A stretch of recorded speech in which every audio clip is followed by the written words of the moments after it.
Hello friends, GK गुरु जी अड्डा की YouTube platform पे मैं शैलेश आप सभी का हार्दिक स्वागत करता हूँ। प्यारे साथियों, आज हम लोग चाइल्ड डेवलपमेंट एंड पेडागोजी बाल विकास और शिक्षा शास्त्र टॉपिक से संबंधित जो पिछले साल आए हुए क्वेश्चन हैं उनको करेंगे। ये पेपर जो आप देख रहे हैं 2018 का पेपर है और आपको एग्ज़ाम में सबसे ज़्यादा जो हेल्प देता है वो आपका प्रीवियस ईयर क्वेश्चन पेपर है। तो जितना ज़्यादा आप previous year question paper solve करेंगे उतनी ही ज़्यादा तैयारी आपकी अच्छी होती है। चलिए चलते अपने पहले क्वेश्चन पर। ठीक है, चैनल पर नए हैं तो सब्सक्राइब कर लीजिएगा, वीडियो को लाइक कर दीजिएगा और अपने दोस्तों तक शेयर कर दीजिएगा। चलिए, पहला क्वेश्चन कह रहा है शरीर के केंद्रीय भाग से परिधियों या अग्रांगों की ओर का विकास दर्शाता है। ये आपकी शरीर है, केंद्र भाग है, अग्रांग है। इस केंद्र भाग से अंग्रांगों की ओर का जो विकास है अर्थात ये मध्य बिंदु है, तो मध्य बिंदु से बाहर की तरफ हो रहा है। आइए ऑप्शन देखते हैं क्या है। विकरणीय विकास के सिद्धांत को नहीं, विकेंद्रीकृत विकास के सिद्धांत को नहीं, मध्य बाह्य विकास के सिद्धांत को। बिल्कुल यही सही हो जाएगा, मैंने आपको इमेज बना करके समझाया। चलिए क्वेश्चन 2 क्या कह रहा है देखते हैं। कह रहा है स्कूल बच्चों के सामाजिकरण की एक ऐसी संस्था है जहां, ऑप्शन देखते हैं, प्रमुख स्थान स्कूली बच्चों का होता है। प्रमुख स्थान स्कूल की दिनचर्या का नहीं, गलत है। प्रमुख स्थान स्कूल की गतिविधि, ये भी गलत है। प्रमुख स्थान शिक्षक नहीं। बाल केंद्रित शिक्षा में प्रमुख स्थान किसका होना चाहिए? बच्चों का। पहला ही आपका क्या हो जाएगा? राइट जवाब हो जाएगा। चलिए अगला क्वेश्चन है, बहुत बढ़िया क्वेश्चन है। कह रहा है कि जब आप एक शिक्षक समूह से जुड़ जाते हैं, मतलब एक आप शिक्षक और ये आपके 4-5 मित्र शिक्षक, ये सभी आप कैसे हैं? एक समूह में बन गए शिक्षक के, और अपने समूह के अन्य लोगों की तरह पोशाक धारण करने लगते हैं। मतलब ये सारे लोग क्या पहन रहे हैं? सफ़ेद शर्ट काला पैंट, समझते चलिएगा। तो आप क्या प्रदर्शित कर रहे हैं? अगर ये सफ़ेद शर्ट काला पैंट, सफ़ेद शर्ट काला पैंट, सफ़ेद शर्ट काला पैंट, तो आप भी सफ़ेद शर्ट और काला पैंट पहनते हैं। तो ये आप क्या दर्शा रहे हैं? समूह की पहचान को आप दर्शा रहे हैं? नहीं। समूह की आज्ञाकारिता, इसमें कौन सी आज्ञाकारिता है? ये गलत है। निर्देश अनुपालन, कोई निर्देश नहीं है। समूह की अनुरूपता, बिल्कुल राइट जवाब। आप भी उसी समूह के अनुरूप अपने आप को बनाने का प्रयास कर रहे हैं, यही आपका राइट जवाब हो जाएगा।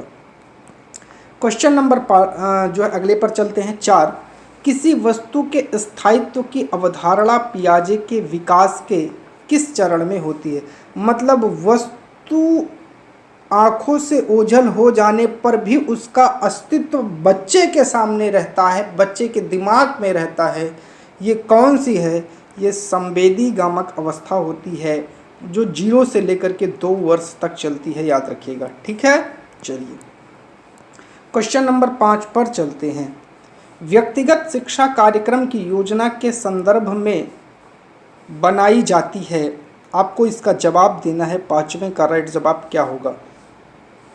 जो व्यक्तिगत शिक्षा कार्यक्रम की योजना है वो बाल केंद्रित शिक्षा कार्यक्रम के संदर्भ में बनाई जाती है, याद रखिएगा। ठीक है, चलिए 6वें पर चलते हैं। कह रहा है कि खाली स्थान दिया है। महीनों की आयु के बीच अधिकांश बच्चे शब्दों को मिलाकर छोटे छोटे वाक्य बोलना शुरू कर देते हैं। आपसे समय पूछा है तो इसका राइट जवाब होगा 18 से 24 माह के जो बच्चे होते हैं वो छोटे छोटे वाक्यों को बोलना शुरू कर देते हैं, कुछ शब्दों को मिला करके। ठीक है, तो ये आपका राइट जवाब हो जाएगा। 7वें पर चलते हैं। कह रहा है बुद्धि लब्धि या IQ की जो अवधारणा दी गई किसके द्वारा दी गई थी? 7वें का आपका राइट जवाब क्या हो जाएगा? स्टर्न महोदय के द्वारा दिया गया था, याद रखिएगा। ये तो सभी को पता होगा, बहुत इंपॉर्टेंट क्वेश्चन है ये, कई दफ़ा यहाँ से क्वेश्चन बनते हैं बुद्धि चैप्टर से। सृजनात्मकता को की अवधारणा से संबंधित माना जाता है। जो सृजनात्मकता होती है, जो क्रिएटिविटी है, उसको आप किससे जोड़ करके देखते हैं? डाइवर्स जो थिंकिंग होती है उसे ही हम लोग क्रिएटिव के अंतर्गत लाते हैं। तो आपका 8वें का राइट जवाब क्या हो जाएगा? विविध सोच हो जाएगा, याद रखिएगा। 9वें पर चलते हैं। कह रहा है किसी भाषा के स्वीकृत ध्वनि संयोजकों को इसके नियमों के अंतर्गत बनाया जाता है। 9वें का राइट जवाब क्या होगा, तो उसे ध्वनि संबंधी जो है नियमों के अंतर्गत इसको बनाया जाता है, याद रखिएगा। 10वें नंबर पर चलते हैं। कह रहा है जब सोचने की प्रक्रिया किसी भाषा द्वारा प्रभावित होती है तो ऐसी स्थिति को क्या करेंगे। आप किसी चीज़ के बारे में सोच रहे हैं और वो एक भाषा के द्वारा उस पर प्रभाव पड़ रहा है, तो इसको आप क्या कहेंगे, यही आपसे जवाब जानना चाह रहा है। तो इसे भाषा निर्धारित कहते हैं, क्योंकि आपका जो निर्धारण कर रहा है वो एक लैंग्वेज कर रही है, एक भाषा कर रही है। ठीक है, चलिए क्वेश्चन नंबर 11 पर चलते हैं। कह रहा है अपने अनुभव और लक्षणों के आधार पर उपकरणों में खराबी के कारण परिकल्पना का परीक्षण कर रवि उपकरणों की मरम्मत करता है, वह उपयोग करता है। किस विधि का उपयोग करता है, आपको 11 का राइट जवाब देना है। अंतर्दृष्टि का बिल्कुल नहीं, कलन विधि का बिल्कुल नहीं, मानसिक दृढ़ता का बिल्कुल नहीं, अनुमानी विधि का, किसका, अनुमानी विधि का प्रयोग करता है वो। ठीक है, चलिए आगे चलते हैं। क्वेश्चन नंबर 12 पर कह रहा है दिव्या अक्सर निर्देशित कार्यों को छोटे छोटे हिस्सों में विभाजित कर आसान बना लेती है, वह उपयोग करती है किसका। मतलब उसको एक इतना बड़ा काम दे दिया गया तो उसने क्या किया, इस काम को इतने इतने हिस्सों में तोड़ लिया और उसके बाद इसको कर लिया, तो जो है वो क्या उपयोग करती, यही आपसे जवाब जानना चाह रहा है। इसी को बोलते हैं उपलक्ष्य विश्लेषण विधि। क्या बोलते हैं, उपलक्ष्य विश्लेषण विधि बोलते हैं, याद रखिएगा। क्वेश्चन नंबर 13 पर चलते हैं। कह रहा है पुरुष और महिला की भूमिकाओं का निर्धारण समाज करता है, यह कथन किसको बताता है। देखिए जब पुरुष और महिला की बात लैंगिकता से है और समाज निर्धारण की बात है तो सामाजिक से हो जाएगा। तो लैंगिकता एक सामाजिक अवतरण है, याद रखिएगा, ये वाला इसका राइट जवाब हो जाएगा। अगला क्वेश्चन कह रहा है ग्रेडिंग, कोडिंग, अंकन और क्रेडिट संचय प्रणालियाँ के उदाहरण हैं, तो 14 का आपका राइट जवाब क्या होगा।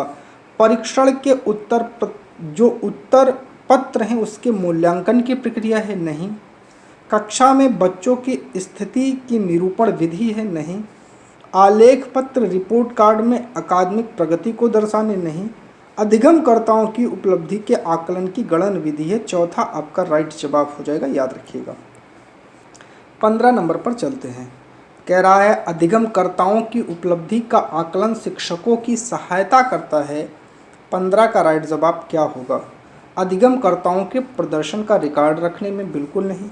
शिक्षण अधिगम विधियों की प्रभावशीलता का मूल्यांकन करने में बिल्कुल, यही आपका राइट जवाब हो जाएगा।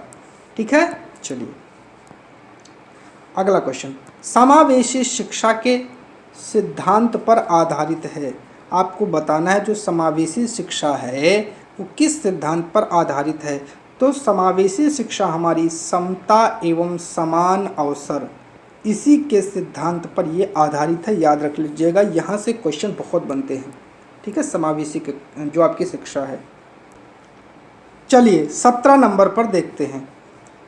दिव्यांगजन अधिकार अधिनियम वर्ष में लागू हुआ, 2016 में लागू हुआ था, जिसे हम लोग RPWD एक्ट भी कहते हैं, याद रखिएगा।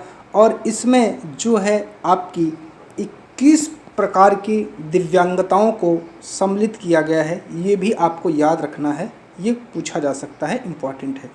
ठीक है, चलिए क्वेश्चन नंबर 18 पर चलते हैं। 18 क्या कह रहा है, कह रहा है व्यक्तिगत विविधताओं वाले बच्चों को पढ़ाने के लिए ऐसे विद्यालय होने चाहिए जहां शिक्षक व्यक्तिगत विविधताओं के आधार पर वर्गीकृत की गई कक्षाओं को विभिन्न वर्गों में पढ़ा सके। नहीं, ये गलत है।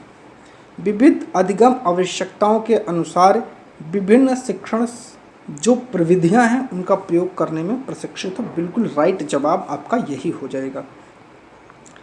9वां कह रहा है निःशुल्क एवं अनिवार्य बाल शिक्षा अधिकार अधिनियम राइट टू एजुकेशन एक्ट 2009 दिव्यांग बच्चों की निःशुल्क शिक्षा के अधिकारों को सुनिश्चित करता है। 19 का राइट जवाब क्या होगा, 6 से लेकर के 18 वर्ष तक के बच्चों के लिए, याद रखिएगा। 20 कह रहा है विविध अधिगमकर्ताओं के लिए सुगम्य स्वरूपों में शिक्षण अधिगम सामग्रियां प्रदान करने का तात्पर्य से है। तो 20 का आपका राइट जवाब क्या होगा, जवाब दीजिए।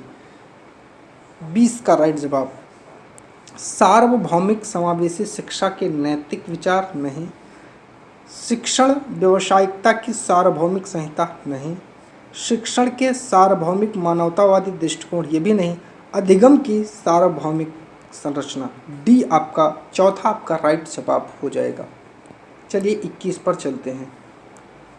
कह रहा है स्वजागरूकता एवं संज्ञानात्मक क्षमताओं का नियंत्रण जैसे योजना बनाना, समीक्षा करना और संशोधन करना इत्यादि में अंतर्निहित है। तो 21 का आपका राइट जवाब क्या होगा, बताइए। 21 का राइट जवाब क्या होगा, तो केंद्रीकरण होगा, नहीं, इसे संज्ञान जो है आप बोध कहते हैं, याद रखिएगा, ठीक है। चलिए अगले क्वेश्चन पर चलते हैं। 22 पर 22 कह रहा है जब बच्चे प्राप्त की गई सूचनाओं की व्याख्या करने के लिए अपने अनुभवों के आधार पर सोचते हैं तो उसे क्या कहा जाएगा। 22 का राइट जवाब दीजिए। उसे प्रक्रियावादी सोच कहते हैं, नहीं, सृजनात्मक सोच कहते हैं, बिल्कुल नहीं, अमूर्त सोच भी नहीं कहते, उसे मूर्त सोच कहते हैं, कंक्रीट थिंकिंग उसे कहा जाता है, याद रखिएगा। अधिगमकर्ताओं को व्यक्तिगत क्षमता के आधार पर उनकी कठिनाइयों के विभिन्न स्तरों को ध्यान में रखते हुए पढ़ाने की विधि को क्या कहा जाएगा। तो 23 का राइट जवाब देना है, उसे विभेदी अनुदेशन विधि कहा जाता है, याद रखिएगा, ठीक है। चलिए अगला है प्रतिपालन अधिगम का एक विशिष्ट चरण है जो अधिगम के चरण का पूर्ववर्ती है। तो 24 का राइट जवाब आपको देना है, क्या होगा, अधिग्रहण होगा, नहीं, अभिप्रेरण होगा, नहीं, आत्मनिर्भरता होगा, नहीं, सामान्यीकरण इसका राइट जवाब हो जाएगा। 25 कह रहा है जनजोग का मानना है संज्ञान और भाव होते हैं। तो 25 का राइट जवाब क्या होगा, संज्ञान और भाव आपके स्वतंत्र होते हैं, याद रखिएगा इनके अनुसार, ठीक है। चलो 26 पर चलते हैं। पहले से सीखे हुए कार्यों में सुधार लाने के लिए शिक्षक बच्चों को प्रदर्शन देकर सिखा रहा है, वह शिक्षण की कौन सी विधि का प्रयोग कर रहा है। मतलब पहले से सीखे हुए कार्य, पहले से सीखा है, उसमें थोड़ा सा सुधार लाना है, तो आपको जवाब देना है इसका क्या होगा, 26 का राइट जवाब। तो उसे अनुकरण नहीं कहेंगे, अवलोकन नहीं कहेंगे, संशोधन नहीं कहेंगे, प्रतिरूपण मॉडलिंग कहते हैं, याद रखिएगा। 27 पर चलते हैं। कह रहा है मैथ और जैनिस के अनुसार निर्णय लेने वाले बच्चों की समस्या का विश्लेषण करते हुए विकल्पों की सूची बनाते हैं और इसके फायदे और नुकसान के प्रत्येक पहलू पर विचार करते हैं, उसका व्यवहार प्रस्तुत करता है। बताइए 27 का राइट जवाब क्या होगा, वो सतर्कता की ओर उसका व्यवहार प्रस्तुत करता है, याद रखिएगा। 28 कह रहा है एक समस्या सुधारक बच्चा विचार के आधार पर कथनों की सच्चाई या संभावना का मूल्यांकन करता है। 28 का राइट जवाब क्या होगा, सृजनात्मक नहीं, सौंदर्यबोधक नहीं, अमूर्त नहीं, इसे तार्किक राइट जवाब हो जाएगा इसका। 29 पर चलते हैं। कह रहा है जिस दिए गए कार्य को करते समय बच्चे स्वयं आनंद लेते हुए अनुभव प्राप्त करते हैं उसे कहा जाता है। 29 का आपको राइट जवाब देना है, बताइए जल्दी से, उसे क्या कहा जाता है। उसे उपभोक्ता प्रकार का कार्य कहा जाता है, याद रखिएगा। लास्ट क्वेश्चन है, 30 पर चलते हैं, CDP का। कह रहा है बहुसंवेदी शिक्षण अधिगम की प्रविधि में अधिगम संवर्धन हेतु दृश्य, श्रव्य, स्पर्श और डैश संवेदनाओं का एक साथ प्रयोग किया जाता है। तो बताइए वो गति बोधक, कैनेटिक जिसको बोलते हैं, एक साथ प्रयोग किया जाता है। ये थे आपके 30 क्वेश्चन। ईमानदारी से आप लोग पूरा किए होंगे, तो लास्ट में आकर के कमेंट करिएगा कि आपने कितने क्वेश्चन सही किए हैं, ठीक है। और जो क्लासेस हैं वो कंटिन्यू आपको मिलती रहेंगी। आज के लिए बस इतना ही। चैनल पर जुड़ने के लिए बहुत बहुत धन्यवाद आप सभी का प्यारे साथियों।